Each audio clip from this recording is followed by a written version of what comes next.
আসসালামু আলাইকুম, সবাইকে স্বাগত জানাচ্ছি আমার দেশ আজকের বিশ্বে। আপনাদের সঙ্গে আছি আমি হুমায়রা নাওচিন। দর্শক, শুরুতেই জানাবো সংবাদ শিরোনাম।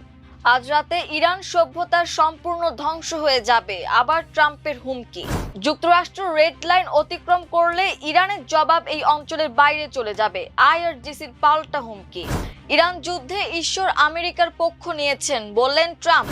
তুরস্কে ইসরায়েলি দূতাবাসের কাছে ব্যাপক গোলাগুলি, নিহত ৩। ইরানের রেলওয়ে সেতুতে ইসরায়েলি হামলা, নিহত ২। ইরানের বৃহত্তম পেট্রোকেমিক্যাল কারখানা ধ্বংসের দাবি ইসরায়েলের। সৌদি আরবের জুবাইলে পেট্রোকেমিক্যাল কমপ্লেক্সে ইরানের হামলা। যুদ্ধবিরতি না করতে ট্রাম্পকে অনুরোধ করলেন নেতানিয়াহু। দর্শক, শুনছিলেন সংবাদ শিরোনাম, এবারে বিস্তারিত। মার্কিন প্রেসিডেন্ট ডোনাল্ড ট্রাম্প ইরানকে হুমকি দিয়ে বলেছেন, হরমুজ প্রণালী খোলার জন্য তার দেওয়া আলটিমেটামের চূড়ান্ত সময় ঘনিয়ে আসছে। আজ রাতে একটি সম্পূর্ণ সভ্যতা ধ্বংস হয়ে যাবে, যার কখনো পুনরুদ্ধার করা যাবে না।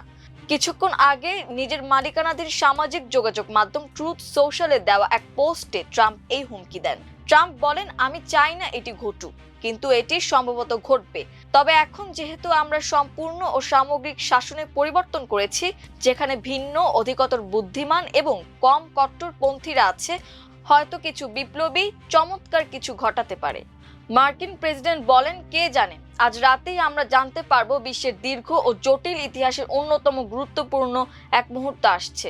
৪৭ বছরের শোষণ, দুর্নীতি এবং মৃত্যুর অবশেষে অবসান ঘটবে। ইরানের জনগণের ঈশ্বর আশীর্বাদ করুন। ইরানের Islamic revolutionary guard corps IRGC হুঁশিয়ারি দিয়ে বলেছে, যুক্তরাষ্ট্র রেড লাইন অতিক্রম করলে ইরানের জবাব আঞ্চলিক গণ্ডির মধ্যে সীমাবদ্ধ থাকবে না। মার্কিন প্রেসিডেন্ট ডোনাল্ড ট্রাম্প ইরানকে আলটিমেটামের কথা স্মরণ করিয়ে দিয়েছে।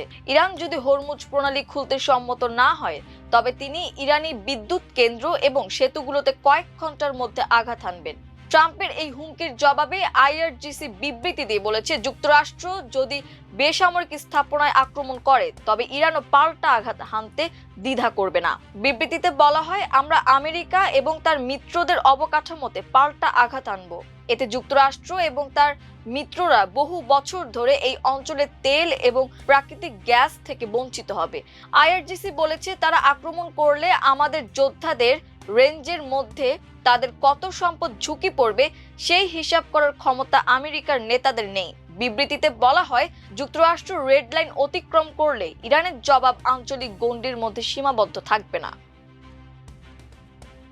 মার্কিন প্রেসিডেন্ট ডোনাল্ড ট্রাম্প ইরান যুদ্ধ নিয়ে এক চাঞ্চল্যকর মন্তব্য করেছেন। হোয়াইট হাউসে সাংবাদিকদের সঙ্গে আলাপকালে তিনি বলেন, সৃষ্টিকর্তা ব্যক্তিগতভাবে কোনো সংঘাত বা যুদ্ধ পছন্দ না করলেও চলমান ইরান যুদ্ধে তিনি আমেরিকার পাশেই আছেন। ট্রাম্প জোর দিয়ে বলেন, ঈশ্বর ভালো এবং তিনি চান মানুষের যত্ন নেওয়া হোক। আর সেই জায়গা থেকেই তিনি মার্কিন সামরিক পদক্ষেপকে সমর্থন করছেন বলে ট্রাম্প বিশ্বাস করেন। ওয়াল স্ট্রিট জার্নাল জানায়, ট্রাম্প এমন এক সময় এই মন্তব্য করলেন যখন ইরান ও যুক্তরাষ্ট্রের মধ্যে উত্তেজনা চরম পর্যায়ে পৌঁছেছে। সম্প্রতি ইস্টার পরবর্তী এক সংবাদ সম্মেলনে তিনি মার্কিন সামরিক শক্তির প্রশংসা করে একে অন্যতম সেরা সামরিক সমূহ হিসেবে অভিহিত করেন। তিনি দাবি করেন, যদিও যুদ্ধ কোনো সুখকর বিষয় নয় এবং তিনি নিজে বা ঈশ্বর কেউই বর্তমান পরিস্থিতি নিয়ে আনন্দিত নন, তবুও বৃহত্তর স্বার্থে এবং জনগণের নিরাপত্তার খাতিরে মার্কিন অবস্থান সঠিক। তুরস্কের বাণিজ্যিক রাজধানী ইস্তাম্বুলে অবস্থিত ইসরায়েলি কনসুলেটের বাইরে ভয়াবহ এক বন্দুকযুদ্ধের ঘটনা ঘটেছে। মঙ্গলবার সকালে ঘটা এই সংঘর্ষে সন্দেহভাজন ৩ হামলাকারী নিহত হয়েছেন। তুর্কি সংবাদ মাধ্যম এবং সরকারি সূত্রের বরাত দিয়ে এই তথ্য নিশ্চিত করেছে আন্তর্জাতিক সংবাদ মাধ্যমগুলো। তুরস্কের রাষ্ট্রীয় সম্প্রচার মাধ্যম জানিয়েছে, ইস্তাম্বুলের লেভেন্ট ডিস্ট্রিক্টে অবস্থিত ইসরায়েলি কনসুলেট লক্ষ্য করে হঠাৎ গোলাগুলি শুরু হয়। এতে দায়িত্বরত ২ পুলিশ সদস্য গুরুতর আহত হয়েছেন। ঘটনার পরপরই দ্রুত ব্যবস্থা নেয় তুর্কি আইন শৃঙ্খলা রক্ষাকারী বাহিনী। পুলিশের পাল্টা গুলিতে ঘটনাস্থলে ৩ হামলাকারী নিহত বা নিউট্রালাইজড হয়। এখনো পর্যন্ত কোনো গোষ্ঠী এই হামলার দায় স্বীকার করেনি। ঘটনার পর ইস্তাম্বুল জুড়ে নিরাপত্তা ব্যবস্থা জোরদার করা হয়েছে। তুর্কি প্রশাসন জানিয়েছে, এটি কোনো পরিকল্পিত সন্ত্রাসী হামলা কিনা তা খতিয়ে দেখতে উচ্চ পর্যায়ের তদন্ত শুরু হয়েছে। ইরানের কাশান শহরের একটি রেলওয়ে সেতুতে হামলা চালিয়েছে ইসরায়েল। এতে 2 জন নিহত হওয়ার খবর পাওয়া গেছে। ইরানের মেহের নিউজ এজেন্সি জানায়, ইরানের কাশান শহরের ইয়াহিয়া আবাদ রেলওয়ে সেতুতে ইসরায়েল আঘাত হেনেছে। ইস্পাহানের ডেপুটি গভর্নরের বরাত দিয়ে জানানো হয়েছে, এই হামলায় 2 জন নিহত হয়েছে।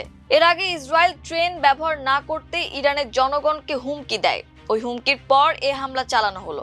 ইসরায়েলি প্রতিরক্ষা বাহিনী আইডিএফ নিজেদের ফার্সি ভাষায় এক্স অ্যাকাউন্টে ইরানিদের উদ্দেশ্যে জরুরি সতর্কবার্তা দিয়ে বলে, ইরানিদের আগামী 12 ঘন্টা ট্রেন ব্যবহার না করতে, রেল লাইন থেকে দূরে থাকতে আহ্বান জানানো হচ্ছে।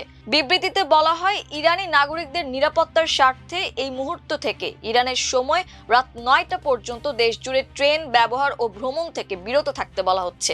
বিবৃতিতে আরও বলা হয়, ট্রেনে ও রেল লাইনের আশপাশে আপনার উপস্থিতি আপনার জীবনের জন্য ঝুঁকিপূর্ণ। ইসরায়েলের প্রধানমন্ত্রী বেনিয়ামিন নেতানিয়াহু দাবি করেছেন, ইরানের সবচেয়ে বড় পেট্রোকেমিক্যাল কারখানা ধ্বংস করেছে ইসরায়েলি বাহিনী। সামাজিক যোগাযোগ মাধ্যম এক্সে দেওয়া এক পোস্টে নেতানিয়াহু বলেন, তারা পরিকল্পিতভাবে ইরানের ইসলামী বিপ্লবী গার্ড বাহিনীর অর্থের উৎস ভেঙে দিচ্ছেন। এক পৃথক বিবৃতিতে ইসরায়েলি প্রতিরক্ষা বাহিনী আইডিএফ বলেছে, তারা ইরানের 2টি বৃহত্তম পেট্রোকেমিক্যাল কমপ্লেক্সে হামলা চালিয়েছে। এর ফলে দেশটির 85% বেশি পেট্রোকেমিক্যাল রফতানি অকার্যকর হয়ে পড়েছে। আইডিএফ এর দাবি, ইরানের আসালুয়ের একটি স্থাপনা দেশটির ক্ষেপণাস্ত্র শিল্পের জন্য প্রয়োজনীয় উপাদান তৈরির কেন্দ্র হিসেবে ব্যবহৃত হতো। সৌদি আরবের পূর্বাঞ্চলীয় প্রদেশে জুবাইল শিল্পনগরীতে অবস্থিত একটি পেট্রোকেমিক্যাল কমপ্লেক্সে হামলা চালিয়েছে ইরান। ইরানের আইআরজিসি সৌদি আরবের জুবাইল অঞ্চলের পেট্রোকেমিক্যাল স্থাপনায় হামলার দায় স্বীকার করে বলেছে, এর আগে সিরাজে অবস্থিত ইসরায়েলি হামলার প্রতিশোধ হিসেবে এই হামলা চালানো হয়েছে। তবে এই হামলার বিষয়ে সৌদি সরকারের পক্ষ থেকে তাৎক্ষণিকভাবে কোনো আনুষ্ঠানিক মন্তব্য বা প্রতিক্রিয়া পাওয়া যায়নি। এছাড়া হামলায় ক্ষয়ক্ষতির পরিমাণ বা কী ধরনের অস্ত্র ব্যবহার করা হয়েছে সে সম্পর্কেও বিস্তারিত কিছু জানানো হয়নি। ইসরায়েলের প্রধানমন্ত্রী বেনিয়ামিন নেতানিয়াহু যুক্তরাষ্ট্রের প্রেসিডেন্ট ডোনাল্ড ট্রাম্পকে এই মুহূর্তে ইরানের সাথে যুদ্ধবিরতির পথে না যেতে আহ্বান জানিয়েছেন। অ্যাক্সিওসের এক প্রতিবেদনে এ তথ্য জানানো হয়েছে। এর আগে গত রোববার 2 নেতার মধ্যে ফোনালাপে নেতানিয়াহু সম্ভাব্য যুদ্ধবিরতি নিয়ে উদ্বেগ প্রকাশ করেন। এক ইসরায়েলি কর্মকর্তা অ্যাক্সিওসকে জানান, নেতানিয়াহু ট্রাম্পকে সতর্ক করে বলেন, এ ধরনের কোনো সমঝোতা কৌশলগত ঝুঁকি তৈরি করতে পারে।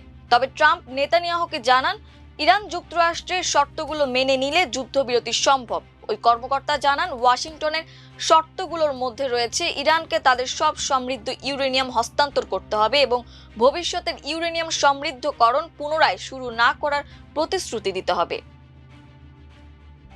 দর্শক, এই ছিল আমার দেশ আজকের বিশ্বে। এতক্ষণ আমাদের সঙ্গে থাকার জন্য অসংখ্য ধন্যবাদ। আল্লাহ হাফেজ।